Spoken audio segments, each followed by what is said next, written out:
que mon immeuble est sans dessus-dessous. Tous les locataires du dessous voudraient habiter au-dessus. Tout ça parce que le locataire qui est au-dessus est allé dire par en dessous que l'air que l'on respirait à l'étage au-dessus était meilleur que celui que l'on respirait à l'étage en dessous. Alors, le locataire du dessous a tendance à envier celui qui est au-dessus, à mépriser celui qui est en dessous.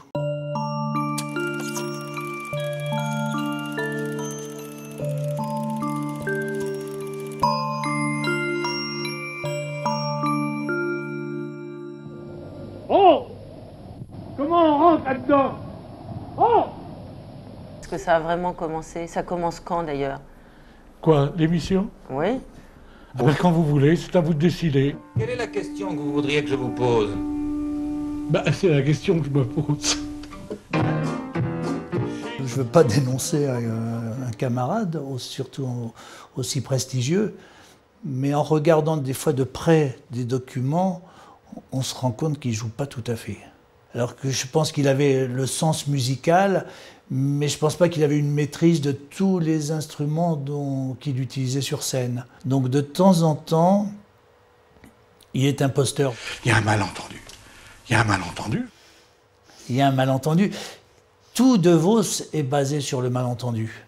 Et c'est tout l'intérêt de ses textes. C'est un obsédé du double sens, du malentendu, de l'incompréhension. Un début d'incompréhension, ça peut être le début d'une histoire. Mais à tel point qu'en sortant mon mouchoir, je fais tomber un morceau de papier. Il y a le chiffonnier qui était là, il se baisse pour le ramasser. Je dis, il est à moi. Il me dit, non, c'est le mien. Ah, je dis ça, on s'est battu comme des chiffonniers. Il y a un agent qui est arrivé, il m'a dit, vos papiers. Je dis, non, je les garde. C'est plein de choses De Vos, quoi. C'est pas seulement un comique de mots, c'est un comique de situation, de cirque parfois, de musique. Enfin, c'est beaucoup plus sensuel qu'intellectuel. C'est merveilleux comme phrase, je veux dire. Merci. Je pense que le phénomène du rire, c'est un phénomène qui est lié directement à l'intelligence et à la réflexion. Ben, je crois que c'est pas vrai. Ah non, je suis pas très intello, moi. Le rire, c'est un truc, au contraire, qui est physique. C'est plutôt une opinion de gens qui ne me connaissent pas vraiment. Et je pense pas qu'on pouvait dire ça non plus de Raymond DeVos.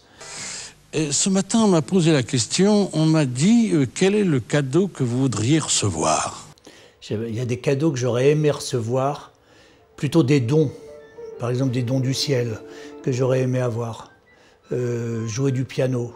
Pour justement pas être seulement attaché aux mots. Quand on aime lire et qu'on sait lire, on a tendance à pas trop s'ennuyer dans la vie. Quand en plus on sait jouer d'un instrument de musique, là c'est formidable. Une histoire comporte toujours une moralité. Oui. Surtout quand elle est absurde. C'est fantastique de trouver une moralité à une chose absurde. Peut-être que quand on fait rire ou quand on fait de l'humour, c'est parce qu'on ne sait pas sans doute dire les choses très frontalement. Je pense qu'il y a une espèce de mystère dans le rire. Et peut-être que c'est ça qui me plaît aussi. C'est tourner autour d'idées qui nous angoissent, qui nous inquiètent, qui nous obsèdent. Je racontais l'histoire d'amour entre un homme et une huître.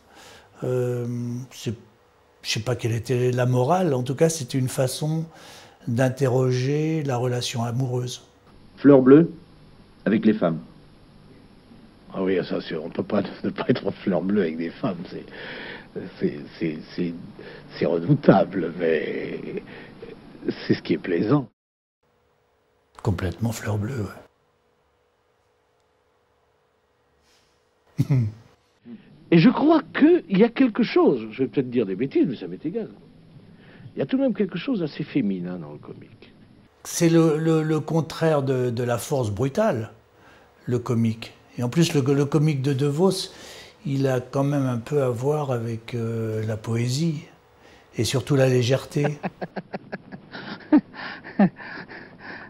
Et ce que je retiens, moi, de Vos, c'est surtout ça. C'est un monsieur qu'on pourrait caricaturer comme un très gros monsieur, mais moi, je le vois surtout comme un monsieur très léger qui nous entraîne vers le ciel, vers le rêve, vers l'imaginaire.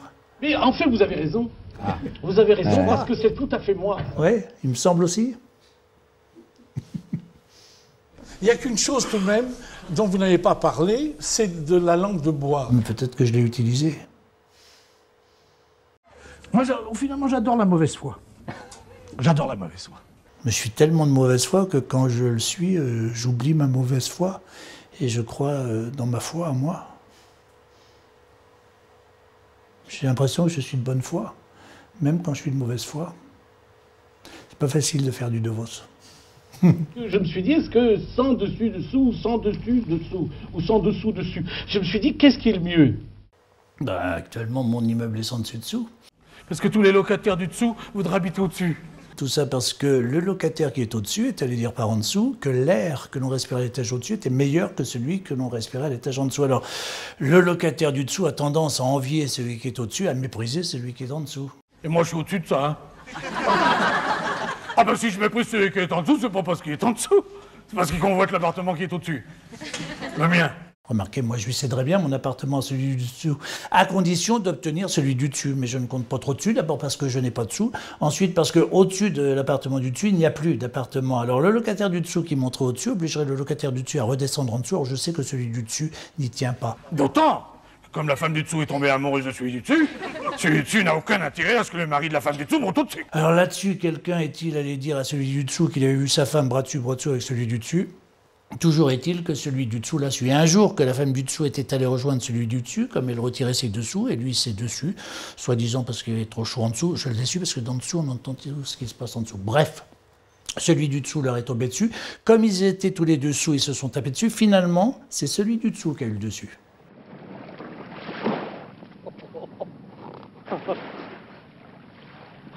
Ah, c'est merveilleux, vous voyez, c'est ça.